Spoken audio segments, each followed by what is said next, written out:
Welcome to Off the Grid, a podcast for small business owners who want to leave social media without losing all their clients. Let's go off the grid. Okay. Let's go off the grid. Okay. I know that you really want to put your phone away. Yeah. Let's go off the grid. Hello and welcome to Off the Grid, a podcast about leaving social media, stepping back from social media, quiet quitting social media, or just totally reimagining your relationship to social media as a creative artist, business owner, writer, healer, dancer, community gatherer, celebrator of joy in the world, whatever you might be. If you are rethinking social media, you have found the right place to be, my friend. I am Amelia Ruby. I am the founder of Softer Sounds Podcast Studio and the host of Off the Grid Podcast.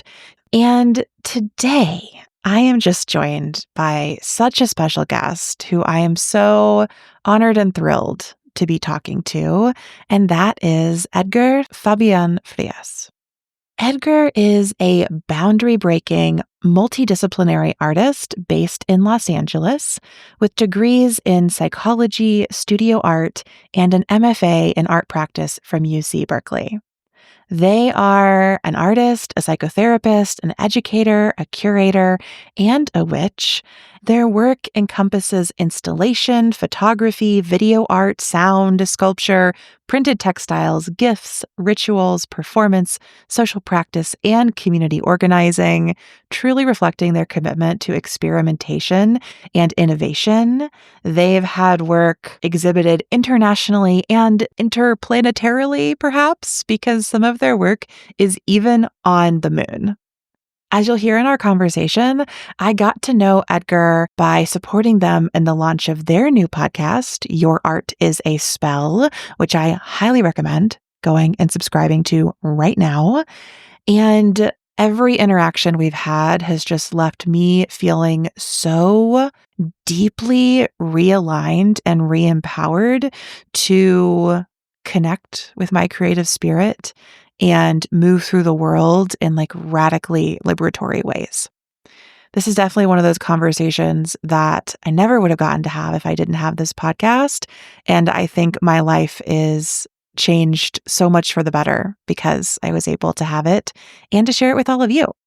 My last note before we just get to it is that the title of this episode, Making the Movement Irresistible, is a reference to a Toni Cade Bambara quote, where she teaches us that, quote, "As a culture worker who belongs to an oppressed people, my job is to make revolution irresistible," end quote. So in this conversation, I am admiring and exploring how Edgar, as an artist, is helping us make the movement to leave social media irresistible. And I hope that it might help you see it as irresistible as well. Thank you, dear listener, for tuning in. Now, let's dive into my conversation with Edgar Fabián Frías. Hi, Edgar. Welcome to Off the Grid. Oh my goodness, Amelia, thank you so much for having me. I'm such a huge fan, and it feels so magical to be on Off the Grid.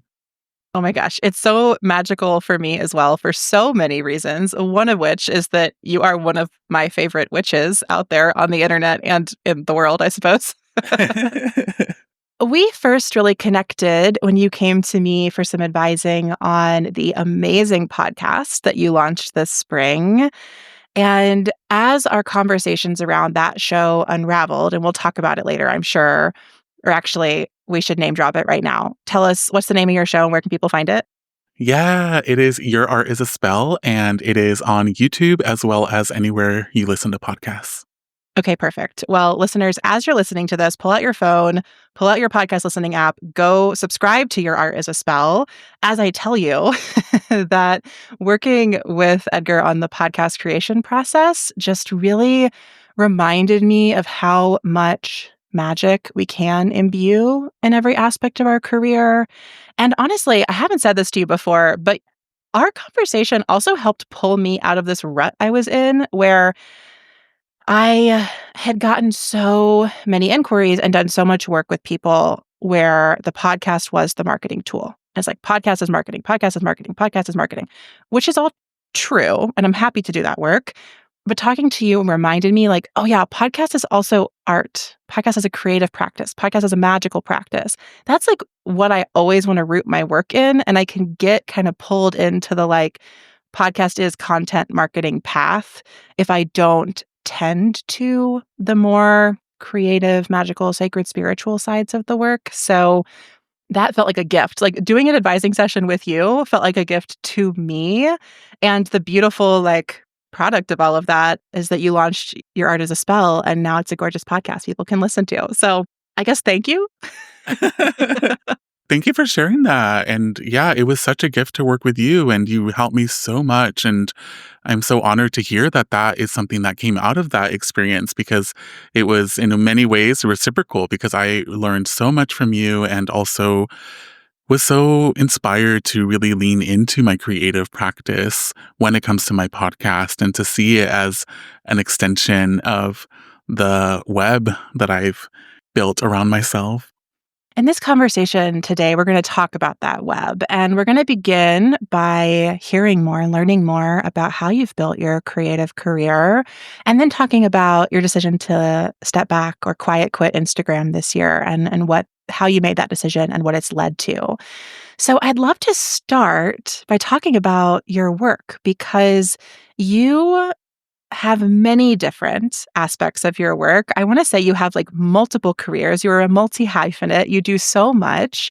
And I'm curious if you could kind of tell us what some of those threads are and how you started on these paths and how you've woven them together over time. Yeah, so I'm going to start off by saying that I'm a Gemini. I love it.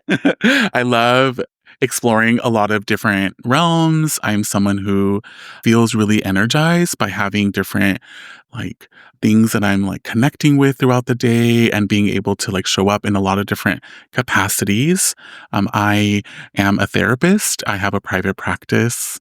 I'm also, as you've named, an artist, and I'm also a witch, and I'm an educator. I'm a teacher, and I have also shown up in a lot of different ways as a facilitator, an efficient, a consultant. Like I've done so much, and I am really honored to be able to show up to support people in their own transformations, in their own contemplation. And I feel like those are things that really weave together my practices, is that I'm all about supporting transformative practices and bringing interdisciplinary ways of being into the fold of all the different places I show up.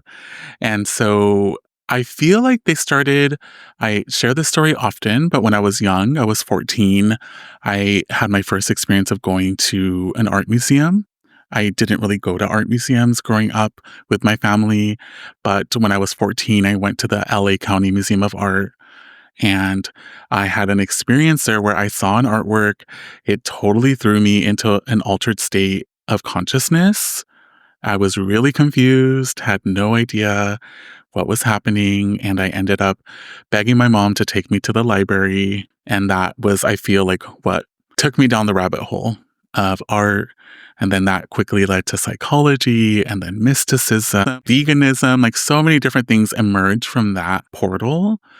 And so I've always seen art as powerful opening that can really connect you to so many aspects of both yourself and the world.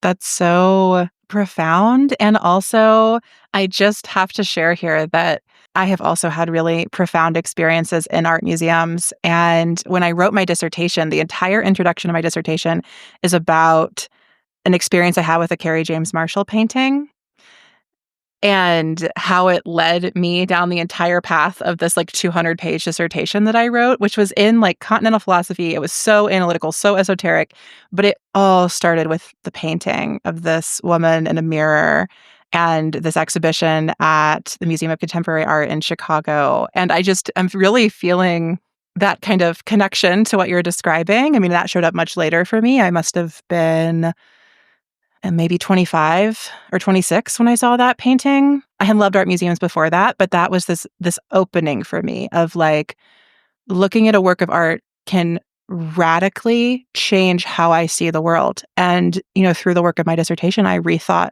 everything about my approach to life. And I'm so grateful you shared that because it's not something I'd thought about kind of since I'd written my dissertation and defended it 5 years ago. So thank you yet again for bringing that in for us. Thank you for sharing that. I'm just feeling such a kinship in how art can be so transformative and really inspire so much. Yeah. So, what type of artist are you? What type of work do you create? How do you think of yourself? Like, being an artist means so many things. So, I guess maybe my question is like, what does it mean to you?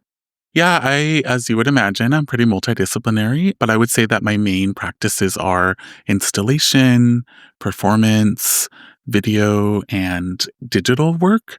Those are the realms I really have been moving in.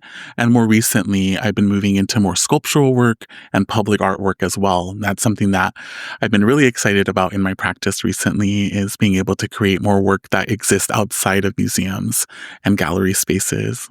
This is also where I have to ask you about this line in your bio where you talk about your art being on the moon because your art is obviously outside of gallery spaces if it's outside of our planet. So, how did that happen? What does that mean and how did it happen? Yeah, it was, really surprising. I had a friend named Casey Kaufman, who's an incredible Los Angeles-based artist, that reached out to me and invited me to this project. And they asked me for 4 artworks, and they were actual art spells that I had released on Instagram and social media before.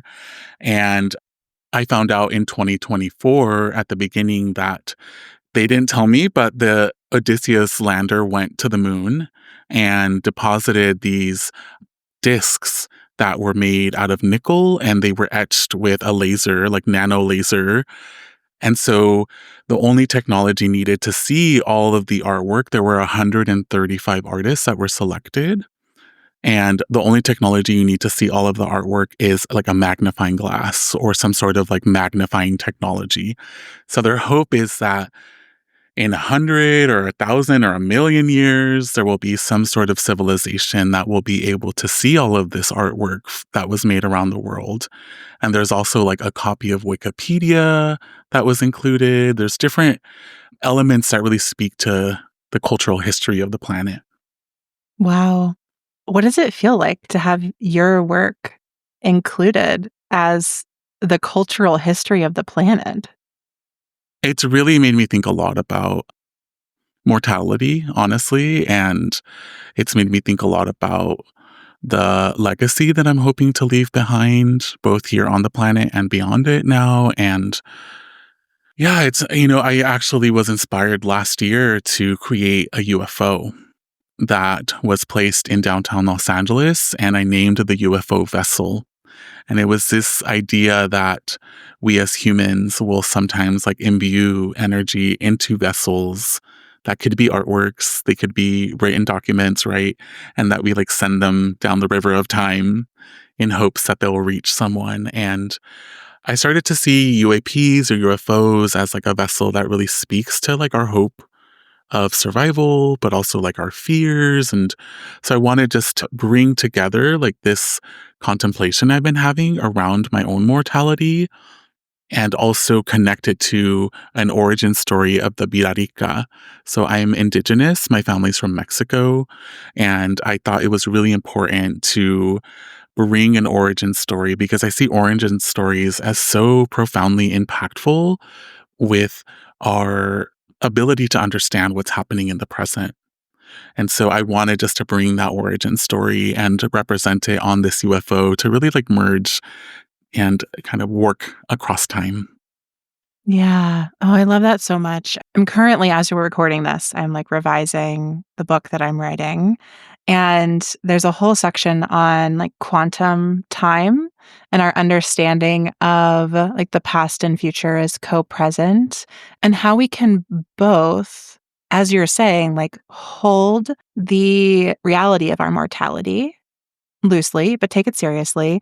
And also recognize that our lives stretch beyond this like finite number of years that our body may be alive on the planet, keeping it in the realm of the work of art that you're speaking to and the communal nature of being a person, how we stretch toward the origin of our people and stretch into the future through the art and the work that we can leave behind. Like, wow, what a beautiful, profound statement you're making through your art. Yeah, and it's totally inspired by that moment that I had when I was younger, like really realizing that this artist from the 70s had imbued something into their work that impacted me, decades later. And I have come up with a phrase for this quantum entanglement. I like to call it nonlinear psychic collaboration. And I feel like I've witnessed it happening so many times with friends when, we work on projects and we don't really talk about it, but we'll show up wearing the same colors or we bring things that complement each other. And so I really learned to trust into this field of energy that really allows us to collaborate beyond time and space. Oh my gosh. I'm obsessed. So wait, nonlinear psychic collaboration. Wow, wow, wow. Okay.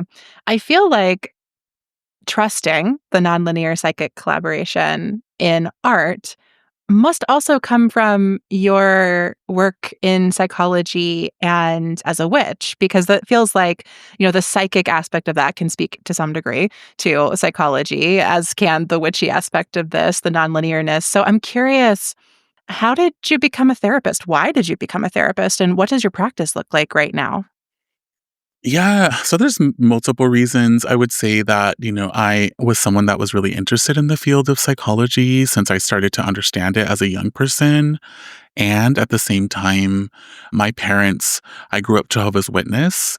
And so I grew up in a community that was really against higher education. And so I had to really convince my parents to let me go to undergrad. And I knew that if I went to undergrad and followed my first passion, which was art, that would not be okay. And so I decided to start with psychology. And as an undergrad, I did end up doing a dual bachelor's in psychology and art. And then when I studied abroad and then I came back and I moved to Portland, Oregon, and it was that time that I decided to get a master's in counseling at Portland State University. And it was because I had already been working with people. I was a vocational counselor and a family counselor, and I really had started to see the profound ways that we can facilitate healing and transformation. And I wanted more support around that, which is what led me to make that decision to go to graduate school. And I would say it would also with this idea that I wanted to have a profession that I can rely on that would support me, knowing that being an artist can be very unpredictable. And it can be really hard to live your life not knowing where your next paycheck is going to come from, right? And so I was like, I would like to have something that feels more stable. And that was really one of the main reasons too, was that I really wanted to set myself up to have something that would support me while I still allowed myself to be an artist. Yeah. Oh, I think that that is so wise and practical of you. And also, there's a part of me that's like, I know a lot of therapists who would say that it is not a stable or like a necessarily lucrative career. Unfortunately, like it obviously, I very much think it should be, and I also know it can be very challenging to make a living as a therapist. So I'm just curious, like. How do you kind of manage these different pieces of your business ecosystem? Like in like what does a week in your life look like? How much time do you give to these different aspects of your work? How do you fit it all together? So at the moment, my private practice is a 1 day a week practice. And I'm a somatic psychotherapist, and I also do parts work. And so I work a lot with internal family systems in my practice. And I work mostly with folks who are neurodiverse, highly sensitive, LGBTQIA+, as well as folks who are in the ENM, poly, and kink communities as well. And so I see folks 1 day a week. And then I'm also teaching a class at Cal Arts, which is an art school here in California. And I teach a class called Art and Community at the moment. And that's another day out of the week. It's like about half of the day. And I would say the rest of the time, I focus on my art practice. And so for about 4 to 5 days of the week are pretty open. I usually try to take at least 1 to 2 days off a week also. So I would say it's about 3 days a week that I really focus on my art practice. And so that can also change because with being an artist, it could, you could go from like having really small projects to work on or having all sorts of things that you work on. And I think as an artist, I did have that fantasy that being an artist meant I'm only going to be in my studio all the time working. And it is a lot more like administrative work. I do a lot of like visiting to universities, colleges. I do a lot of mentoring too. So being an artist involves a lot of different practices. And so I try to give it more time, knowing that I have to like really dedicate a lot both to my own personal practice as well as to like the community building and also sharing of my work in different ways. Yeah, I really appreciate you emphasizing that. I mean, both sharing with us kind of how your schedule works, which I think is always a fascinating for me. Like, how do people fit in all the things that they do? But also, I think this emphasis on being an artist is not simply studio time, and that there are so many aspects of an art practice. It includes rest, it includes community, it includes being out in the world with your art, as well as the creation of the art itself. And you're just tending to your creative spirit. That's a big part of it too, I assume. Yeah, no, definitely. On some of my studio days, I'll go to art museums, I'll go rest at the park, I'll like read a book. Like it really just depends on what I'm needing at the time. You mentioned earlier that one of the reasons you had this opportunity to put your work on the moon is because you've been creating work for social media and you have grown an Instagram following and share your work there and have been, from my understanding, like very active on social media over the past few years or decade even. But in January of this year, you wrote 2 posts sharing your decision to step back from social media and to approach your art making and your business in general in a different way this year. So I love these titles, so I wanted to just share what the posts are called, and they'll be linked in the show notes. The first one was Why I'm Quiet Quitting Instagram, and the second was Embracing the Hermit Year. So now that we have a bit of an understanding of your many creative paths and pathways and your work, could you tell us a bit about like what role did Instagram play in developing all of this? And then what made you decide to step back from social media in 2025? Yeah, so as you said, I've been on Instagram for a long time. I've been on social media for a long time. And in many ways, it's been really big in my practice. I've shared a lot of my work through social media. So many people know me because of social media. And I would say that I was really inspired by other artists, other witches, other people online to step into the role that I'm in now, which is, I when I first started on social media, it was very much to share personal images and to share my personal life. But it slowly, as I learned from other people, became about really trying to showcase myself in a way that allowed me to dream and imagine what would it be like to be an artist or to be someone who is taking up space in a way that really honors my voice. And so it was really liberating for some time and also galvanizing because I saw so many people like quitting their jobs or like deciding to start businesses, deciding to like become witches, self-ordaining. All of that felt so empowering for so long. And many of us have built communities.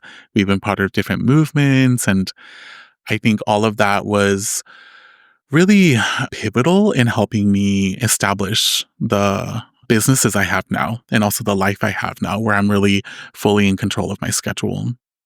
And there were many reasons why I decided to quiet quit Instagram. I would say one of them being that for many years, as someone who had offered tarot through Instagram, I was impersonated over 25 times on Instagram and nothing really was done about it. People would report all the time, but I would do it too, but nothing really happened. And what was so challenging about that was that these impersonators would contact professional like folks in my life, like curators and, collaborators, other artists. And so some people actually lost money. Some people lost trust in me. And that was just really hard. And I feel like for many years, I've been like trying to renegotiate my relationship with the platform. And it wasn't until a friend of mine, Eli, who also goes by the gender doula, they shared your work, and he, really was like, you should listen to Off the Grid. This is like totally up your alley, what you're talking about. And I feel like that really started to give me hope in that it could be possible to start to step away. And I, was after listening to your podcast was really like, okay, I need to be intentional. I really need to take my time and find a way to do this. But in January, when we started to see Mark Zuckerberg really start to pivot to the right and start to really say that he's taking down like safeguards and, really allowing misinformation, all of that stuff really to me was signaling like this is not a safe place anymore. And I really felt like I needed to make a decision a lot faster than I had wanted to. And also because it is the year of the hermit, I felt like it really was in alignment with the year's energy of going underground, taking your energy away from more public spheres and also using discernment and connecting more with your own intuition, with your own sense of self, which does mean like kind of pulling your attention away from these platforms. And then, of course, there's a whole other element here too, is that I have noticed how much social media has fragmented my attention and really also pulled me away from practices like writing or even art making. And so I really knew also that because of how much I have on my plate at this moment, that I needed more time and space to work on stuff. And that social media in many ways was becoming much, much bigger of a distraction and also of a liability than I could really stand. Thank you for sharing all of that. I just want to, I guess, like underline the experience you shared around being impersonated on Instagram, because it's something I hear from all of my friends and colleagues who are tarot practitioners or spiritual practitioners, particularly. And it's something I don't think we brought up on the show before. So I think it's really important to name, like, so often when I talk about social media and our experiences of it, I'm speaking to the internal conflicts it causes or the fracturing of our attention that it causes, or I'm speaking to the way that like it's not effective for the external solutions we may want it to have. Like I talk about it that way, but you're bringing up this other really important point, which is that it can, and you use the word liability, which I thought was really correct here. Like if people are impersonating you on social media, that is a huge liability to your relationships, to trust with clients or peers or colleagues, as you're saying. And when social media is also like bringing a bunch of people your way and creating new relationships and giving a lot to you in your practice, I could understand like that's a liability you choose to deal with. But I totally hear you on like looking at what's happening there this year, realizing that there was never any satisfactory response from social media companies or from Meta to that impersonation. And now it's only going to be worse. Yeah, that's something we haven't really mentioned on the show. I'm curious if there's anything else you wanted to share about that. I think one thing I want to share, and this, I haven't shared this publicly yet, and I don't know if I'm going to, but I'll share it here. My partner and I have a band called Gay K, and it's like a synth punk band. And we played last year for Pride. So we haven't really been active on the Instagram account for a little over a year, almost a year, but we got flagged for suspension just yesterday. And to me, it like, that was like almost like a confirmation of like, okay, like we're seeing that like these like forces are really actively targeting, certain communities. And I think it really validated the work that I've been doing to start to pivot away. And I just want to say that it has been the reason I use the phrase quiet quitting was because unfortunately, so many people are still on there. And I have seen a lot of people follow my lead. I've had so many people reach out and say that they're also excited to leave. And I also know that so many people are still using these platforms. And so I decided the kind of best in between response was to really delete the apps and minimize the amount of time I'm on these platforms as much as possible while also still using them to update the community, about stuff happening.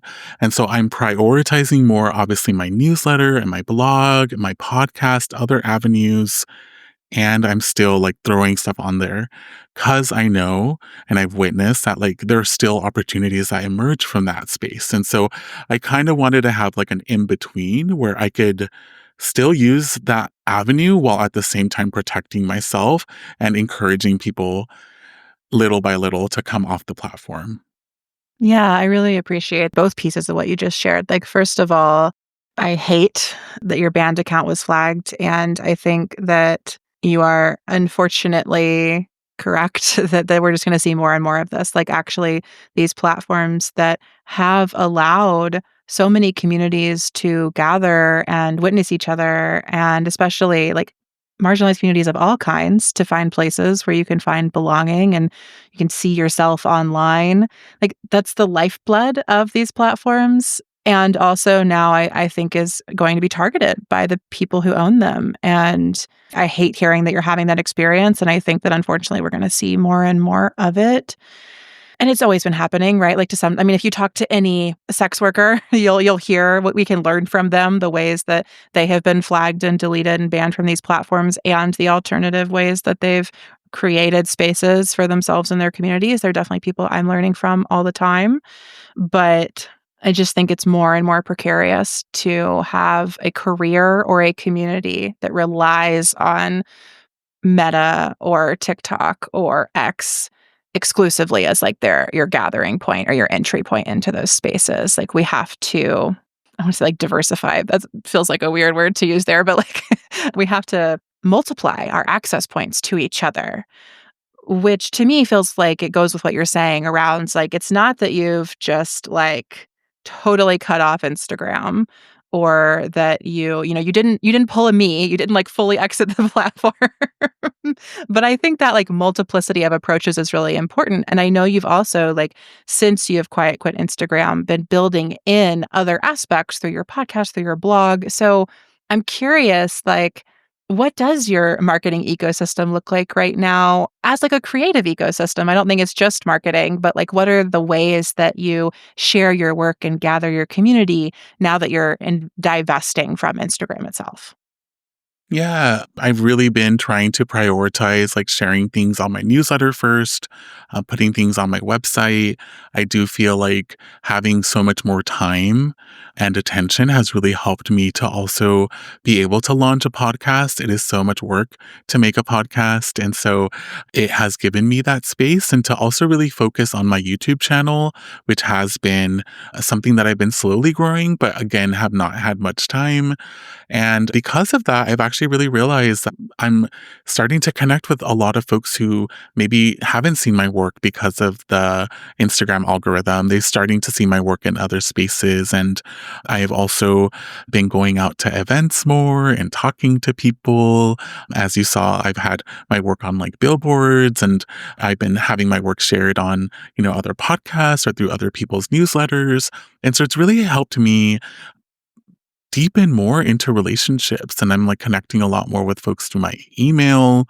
One of the things that has felt so good about quiet quitting was that DMs have been such a like space of just organization and trauma for me, because all of the like impersonations and forgery and fraud has happened through DMs. And so I really given myself permission to stop responding to DMs and just to even stop looking at them. And so that has actually encouraged people to email me more, or to reach out to me to have coffee, or to like, connect more in a different way. And I think that has actually been really exciting for me. And I think one of the things that has been really interesting is that I've actually feel like I've been getting more opportunities since I decided to get off of Instagram. I feel like people are finding ways to connect with me, and it's actually really encouraging me to continue to divest and to continue to really invest in these different strategies and ways of connecting, because I do see how it's actually supporting me and starting to I think, you used the word diversify earlier, and I ran into someone recently who the way that they said it was like, we're going to need to like reskill or like kind of relearn many different ways of connecting. And in the class that I'm teaching at Cal Arts, I was really excited to share with the students like the practice of making zines and making like flyers. And these are practices I think are still so important. And as an avid lover of zines and flyers and collector of zines and flyers, and they've also been so transformative in my life, I feel like I'm so excited to maybe think of ways that I could work with zines and flyers too as an artist and as a way to get messages out there. And so I think it's, been really exciting to like lean into the possibility of what can happen and also to understand that you do open yourself up to other people and other algorithms or networks that are not tied to these platforms, which is so exciting. And I think that's actually what's been really encouraging is seeing people, start to talk to me or reach out to me that I have not connected with before, who have not found me through Instagram.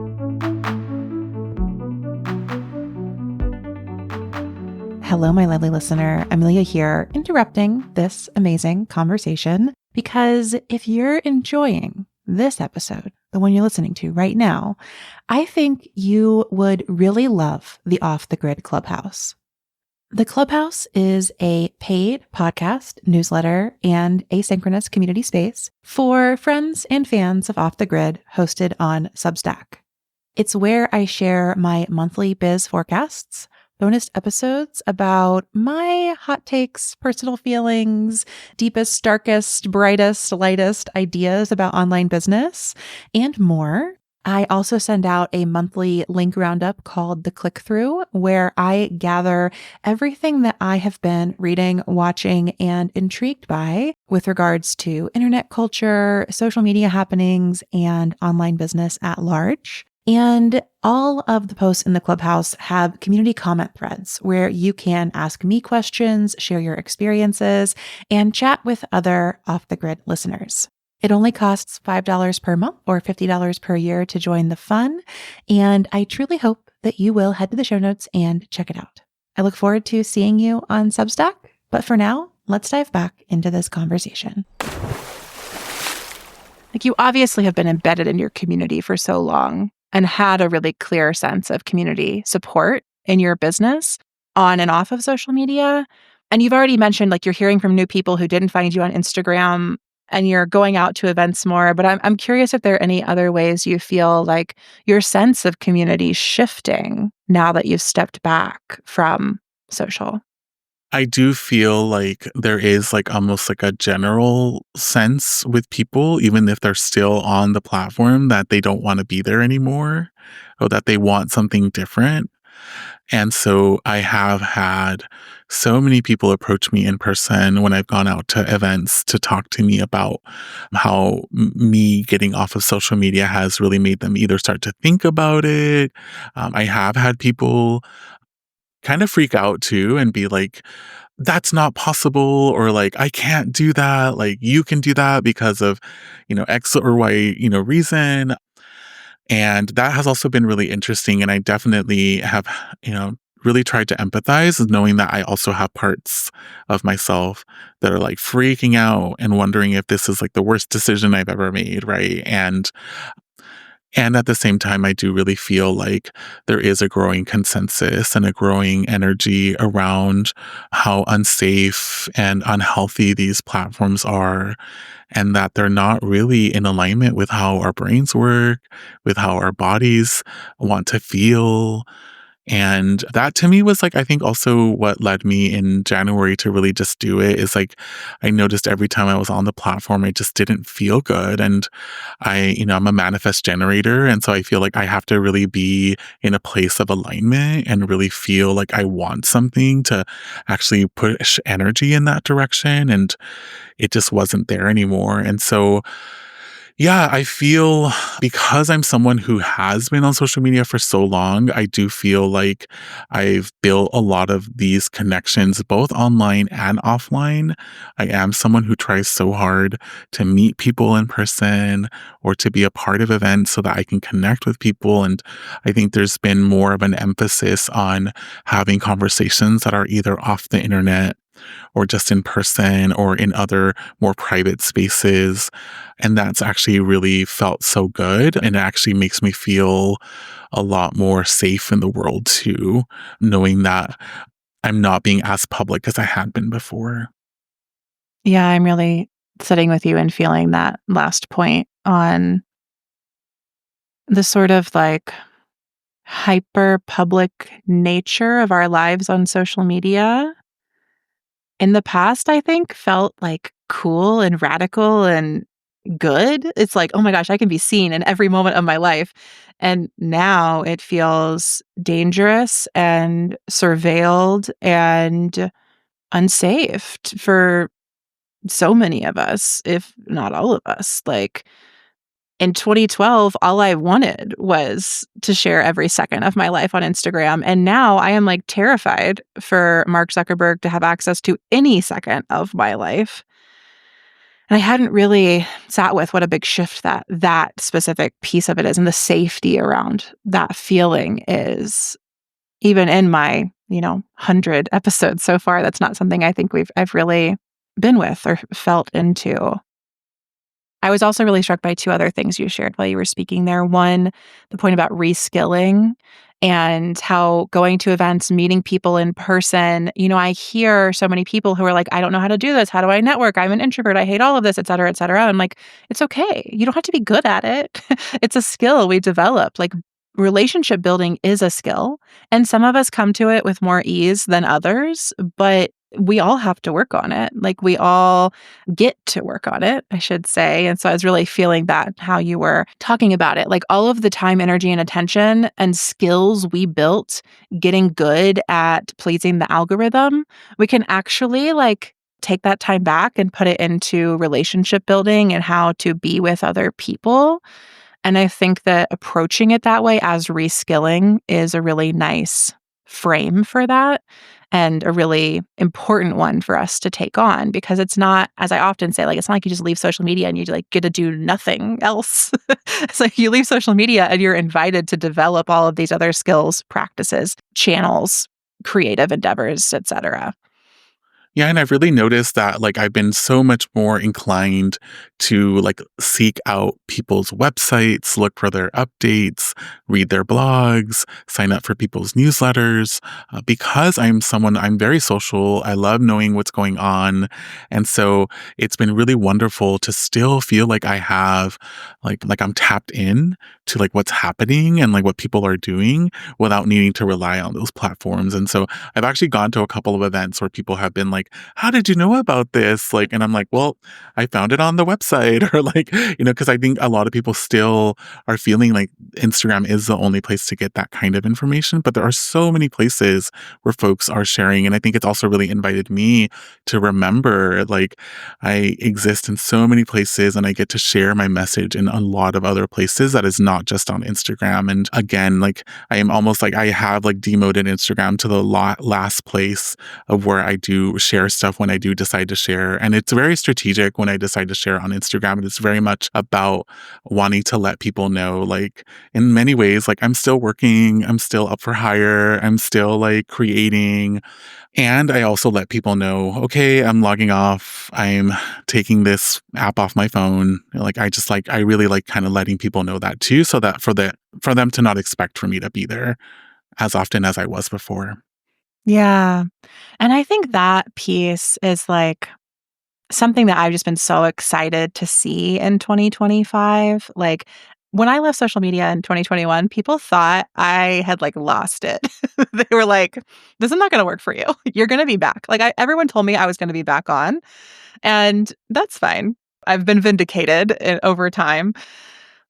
But I think that the more of us that change our relationship to these apps, the more it does become a mass movement away from them and the more normalized it becomes to not be active on Instagram. And that's so important because, as you're saying, like now I think it's much more normal to see a note in somebody's bio that's like, I'm on a break, email me.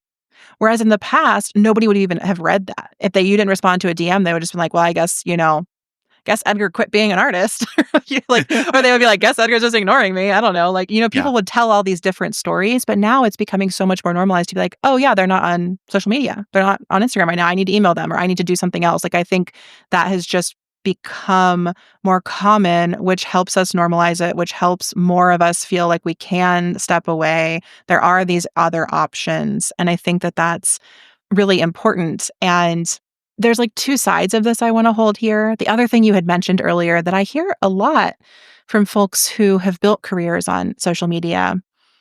You mentioned kind of the people who come to you and they're like, can't leave Instagram, or you can leave, but I can't leave.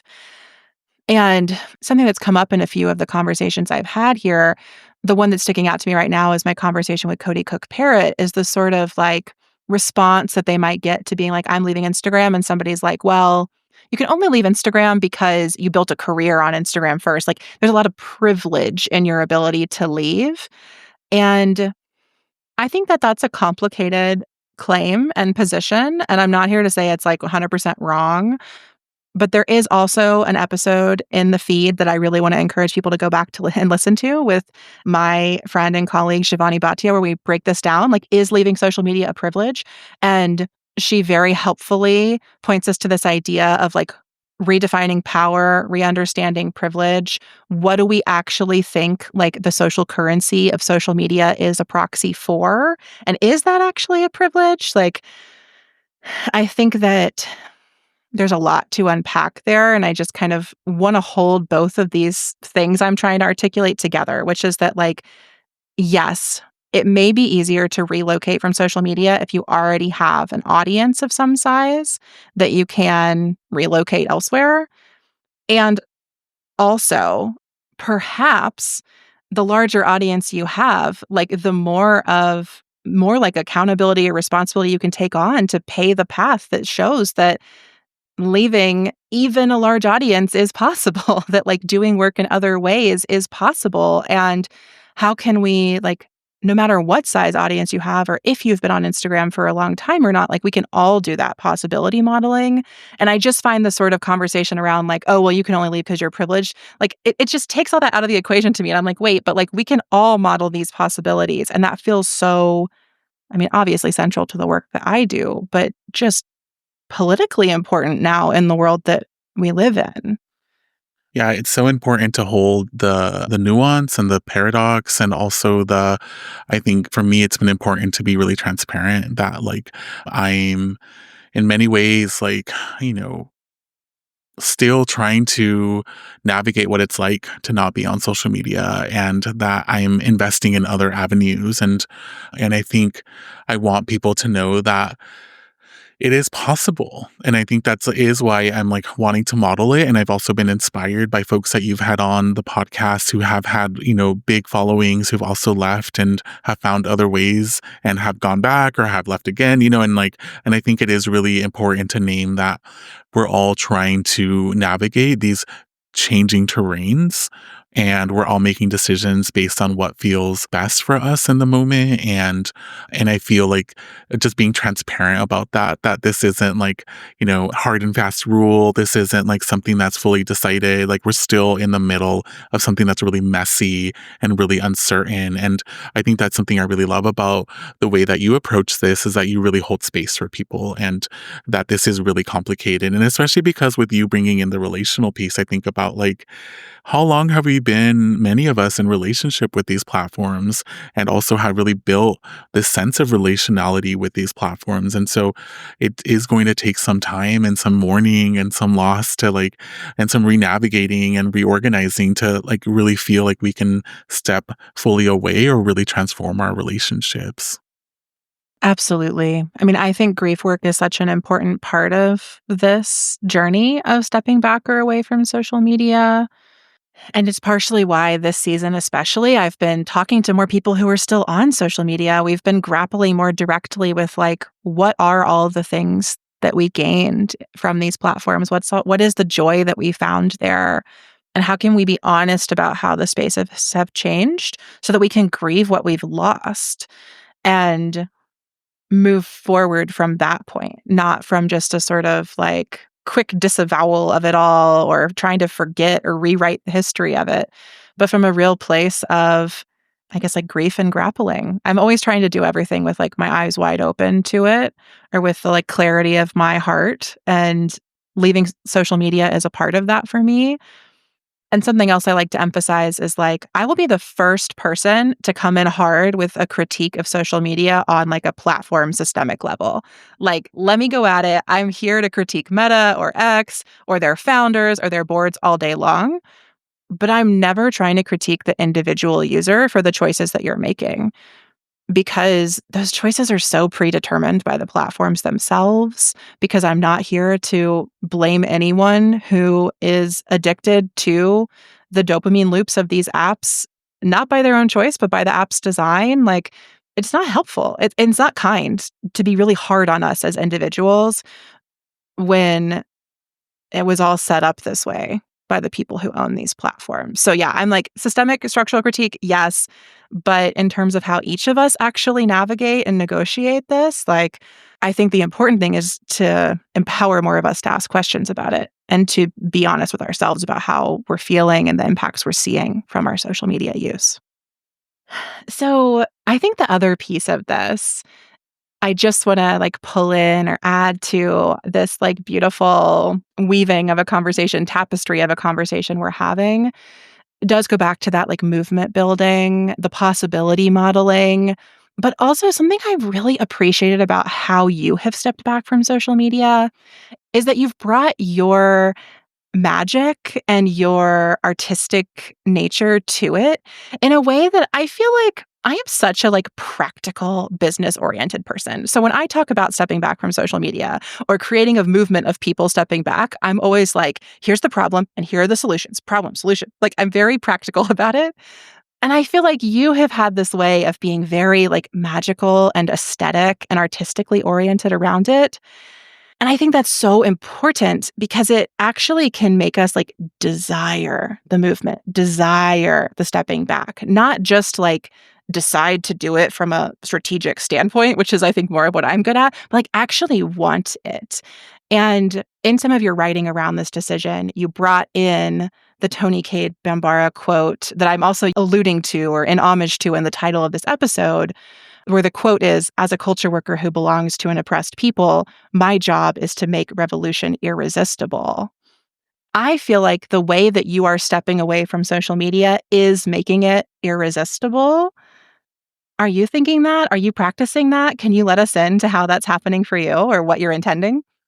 Yeah, I think that's really what got me excited about starting a podcast is that I have witnessed the power of my art practice and of other people's art practices, and have really seen how art is able to really work with consciousness, with, with time, with energy. And I really want to empower people in a time where maybe we are feeling like we're losing spaces to connect, or we feel like we're losing our voice. Like, I think that was for me one of the things that social media really helped me tap into when it was in its heyday, in the time where we felt really good on the platforms, is it helped me feel empowered to share my voice and to feel also into my desire of what I wanted to create in the world. And so I'm really kind of in wanting to re-invite people to connect with their own creative practices in a way that helps them feel like they have agency and power in the world. And that to me is something that, you know, I think about this in many ways. Like, so I'm like now like a little over 10 years since I've drank alcohol. And one of the things that helped me stop drinking alcohol was I remember asking myself, what do I love about alcohol? What does it give me? And I remember thinking, it makes me feel this like deep excitement about life that is so enthralling in the good moments, right? When I had alcohol. And so I started to wonder to myself, like, how can I make that happen in my life? And I realized that it was by moving towards the things that really scared me, the things that really felt impossible, or that felt like it would be a big growth edge for me as a person. And as I moved more towards those things, I started to get that feeling of excitement that I would get from alcohol. And I almost like kind of like moved my addiction over to like my, desire to do things that felt bigger and more exciting. And in many ways, like I'm seeing this also like how can we replace this thing that has given us a feeling of either agency or playfulness or connection? And how can we use other mediums, other practices, other ways of relating to be able to bring that back into our lives? And so I am wanting to make it feel like something that's fun, that's creative, something that is feels possible, wherever you are in terms of your own creative journey.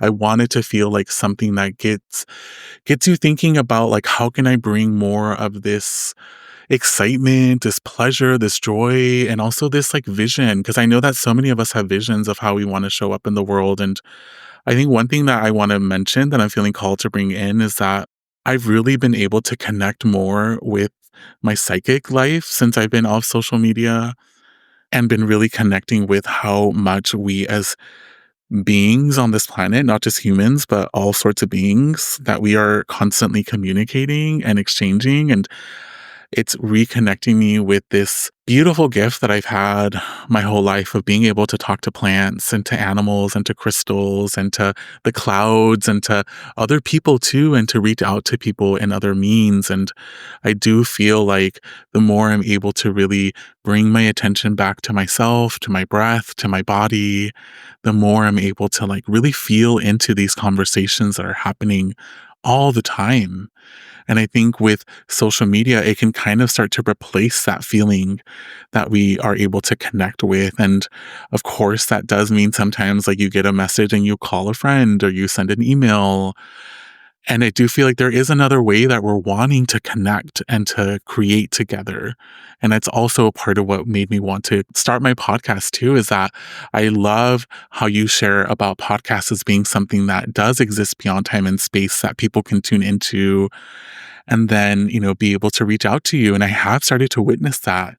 It goes so much farther than that like 24-hour dopamine hit cycle, that you're actually able to create something that is a legacy, that is something that you're leaving, that is bringing people towards you and also getting your message out into the world through people's actual conversations or through different message boards or like hidden spaces. Like, I think this is something that is so powerful. And I think that's also to me what feels irresistible is like we get to be more psychic, we get to be more playful, we get to find and create spaces for ourselves. And these are all things that I want us to feel excited about because they are such deep, deep possibilities, like not only to change our own personal lives, but I feel like it also can change culture as a whole.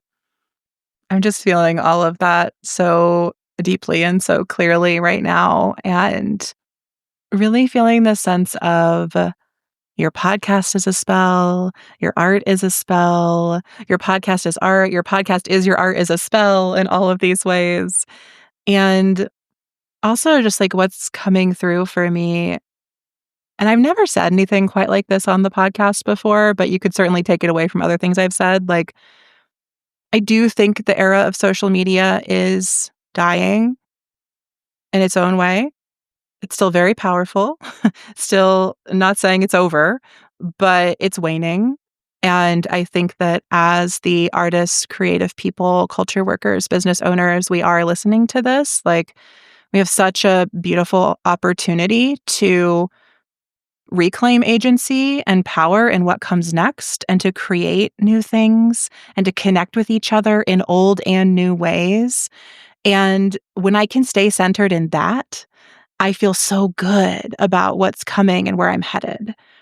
When I'm looking back at social media, struggling with everything that's happened there, and then feeling like I don't feel good about that. And I think that the more of us, whether you're on social media or not, you can stay there. But I think the more of us that are orienting toward that, like what comes next, and reclaiming our agency and empowering ourselves in those ways and desiring them. Like, leaving social media isn't something you have to do. I want it to be something you want to do and that you crave and that you desire. And even if you're still there, craving the time you spend other places, right? Like I still, do my job, but I like relish the time I'm not doing my job. Like, how can Yeah. we feel that way about it? How can we be actively rewriting our desires or just acknowledging that they're already being rewritten?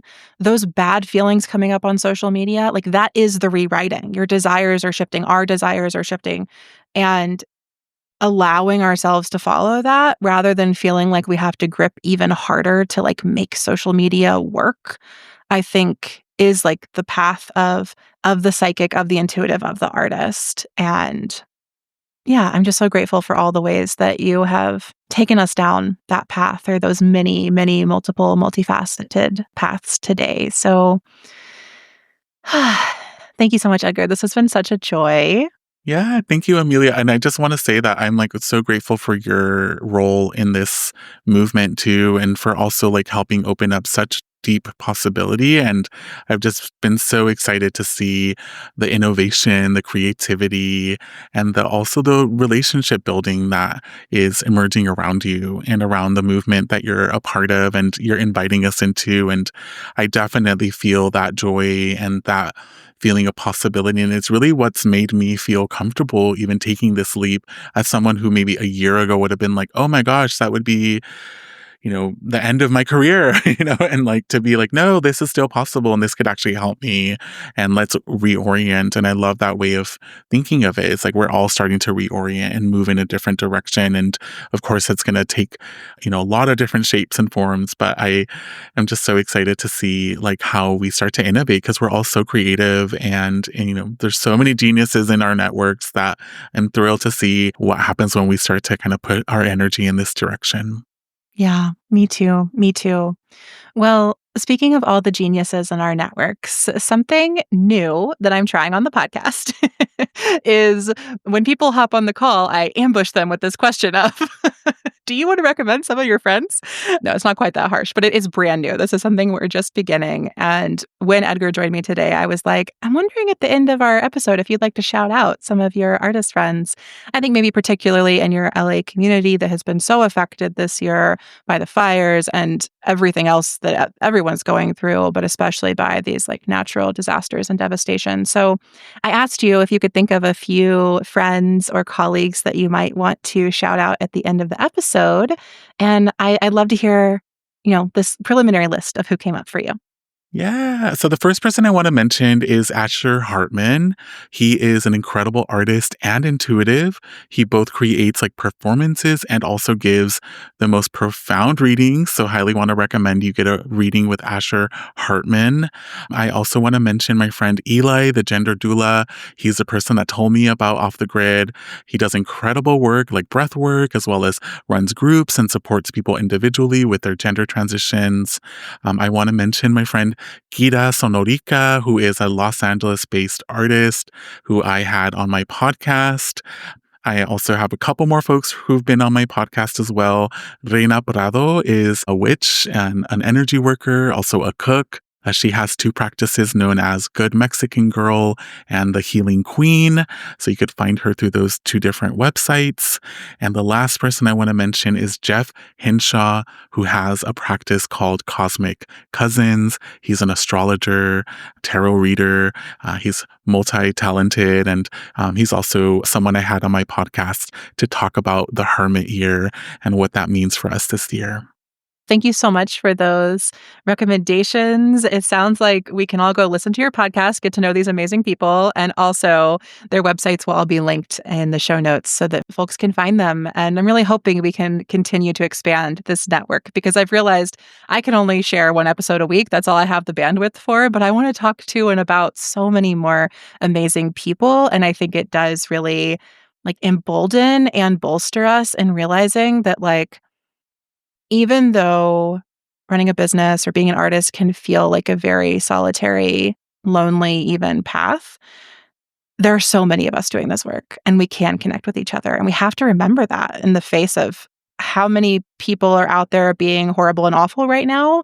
Like there are just as many of us who are amazing and centered in care and love and liberation. So thank you for sharing your community with us and your wisdom with me today. I'm so, so grateful.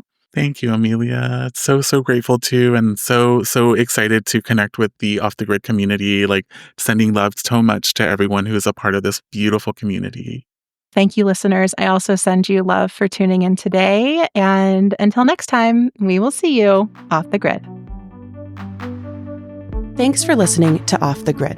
Don't forget to grab your free Leaving Social Media toolkit at offthegrid.fun/toolkit. This podcast is a Softer Sounds production. Our music is by Melissa Caitlin Carter of Making Audio Magic, and our logo is by Natelier Studio. I'm your host, Amelia Ruby, and until next time, I'll see you off the grid and on the interweb. Let's go off the grid. Okay. Let's go off the grid. Okay. I know that you really want to